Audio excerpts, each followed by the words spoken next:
You had some very strong words for the prosecution. And I still do. I think that it was a misguided prosecution from the very beginning.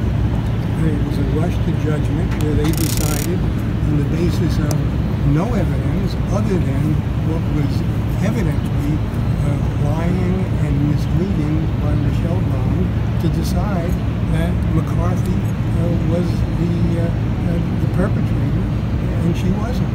They decided that before they did any investigation, based solely on those two interviews. And you've heard the interviews, you've seen the testimony. Virtually everything that Michelle Bond said in that first interview was false. Virtually everything that Mr. McCarthy said was true and straightforward. You talked about the prosecutors. You criticized him for changing his theory. At the end, is that what you were saying? Or? Yeah, they tried the whole case from the very beginning by saying that Michelle Bond's testimony is to be believed. That's what they started with. They said that she claimed what she did about Mr. McCarthy striking the child, but in his closing, did you hear one word in which he supported her testimony? Not a word.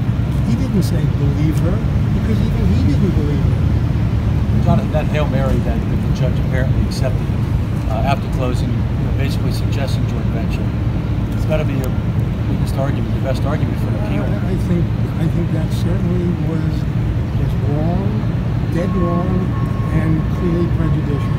And as I said, I think the verdict indicates that. Do you believe Michelle Bond committed perjury on the stand? Absolutely. No question about it. Did she open the door, though, when he said during your closing that only Mike McCarthy, the only Mike McCarthy did this, he must have quit to that instruction? What I said was Michael McCarthy, and only Michael McCarthy, is the person charged with this crime.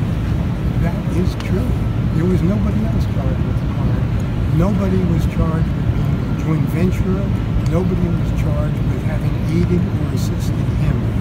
He was the only person charged. That's all I said. Have you spoken with him since the sentence was handed down, and what is his state of mind right now? He's angry. He's angry. He knows he's innocent, and he knows that justice was not done. I can't expect to understand any other reaction from him. Is he in fear for his life? Is he in a state prison? Well, I think that being one of the most notorious people in the Commonwealth, having been convicted of killing a child, he has reason to be concerned. You said that. As do we. What are the precautions you were hoping to be able to take? Well, we want to make sure that he goes to an institution where they know the circumstances and are willing and able to ensure his safety. You said that you believe that Rochelle should have been the one sitting there. Absolutely. I said that from my opening statement until my closing remarks. Do you plan to represent him in the appeal? That would be under consideration. Right now, I have to decompress a bit. It's been a long and hard talk. Thank you so much. Thank you.